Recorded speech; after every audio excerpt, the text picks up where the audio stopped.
Hello there, survivors. My name is Jay Steele, and welcome to an ARC news update. This is actually quite a big one. We've had a lot of things thrown at us today.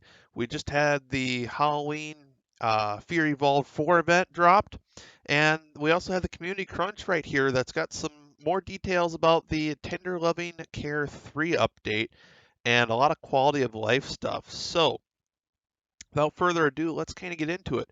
The Tender Loving the Tender Loving Care update is going to be mostly focused around the Stego and the Mammoth are getting new models. The Mammoth's going to be getting a saddle, but this covers some new quality of life stuff. We're going to have new breedable creatures, mainly a bunch of insects. They're finally going to be able to be breedable.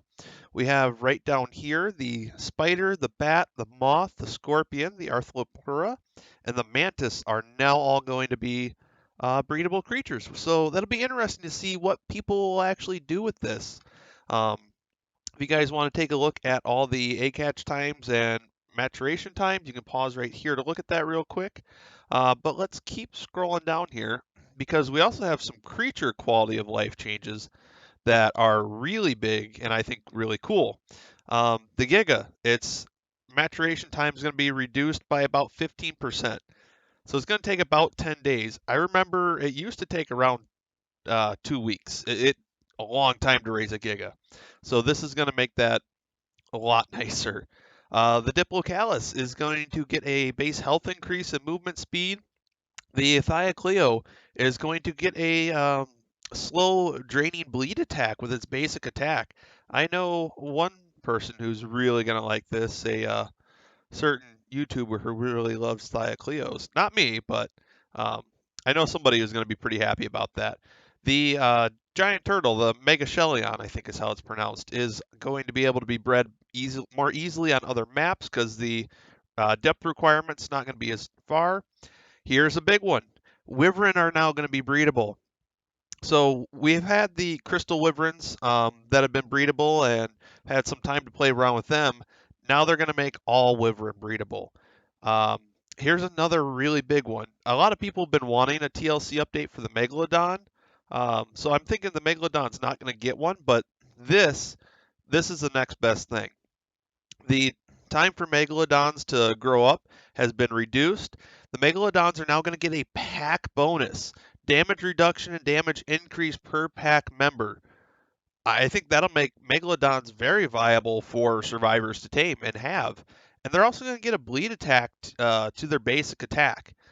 I think that's really big. That's something the megalodon has needed for a long time to make it more fun to actually tame and have a little army of them. The Jerboa's base weight's going to get increased. And Ankylo is going to get a little bit bigger weight reduction. So with metal. So metal is going to go from being reduced by 75% to being reduced by 85, which I think is awesome because I haven't used the Ankylo quite as much on Genesis now that I've got a um, mining drill because it works just as well and I can carry it around with me and I can move a lot easier.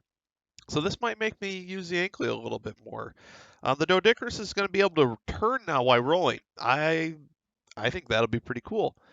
Um, but moving on to a big one, you guys may have seen it down here at the bottom. New feature is going to be a Taming Hud.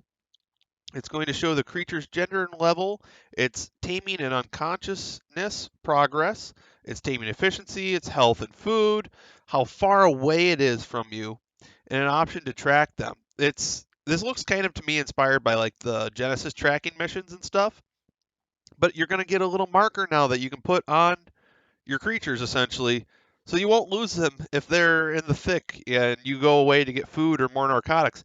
You'll be able to find them and know where they're at. I think that's amazing. And if you're taming a whole bunch of things, here's a whole taming progress bar where you can see how knocked out they are, how close something is to waking up, and how close it is to being tamed and when it is fully tamed. I think that's really big. I think that's really cool that they're doing that and adding this feature. I know yeah, I don't really have any words for it. I think that's cool and that'll change a little bit of how taming goes. Here's a big one for some people who are really into the boss fights. The element rewards for the island bosses are going to be increased by 100%. The center bosses are going to be increased, and the scorched earth is going to be increased by 50%. Now, I know me personally, I already increased these on our personal servers because I thought 10 element for a gamma broodmother was kind of not worth it. So I doubled our rates already. So this is going to be pretty much matching what I've already done on our servers. So that'll be cool that you can get more element now from fighting the bosses, which they say right here they're doing to kind of balance it out because element is now easier to get on other maps. So they need to balance out how much element you get from actually fighting bosses. Um, and last here is a turret radius setting. So if you're tired of running around to each one of your turrets, setting all the settings over and over and over again to the exact same thing, you're going to be able to do that to a radius of turrets. So I think that is quite a lot of new and exciting stuff to really be looking forward to here on November 7th. I'm really excited for the Megalodon thing. I think that's going to be really cool. Plus the breedable Wyvern now. Yeah, that's a lot of new cool stuff. I'm really excited. I hope you guys are too. I hope this little oh I wish that would load. There it is. I hope this little news clip has been informative for you guys, and I hope you found it useful.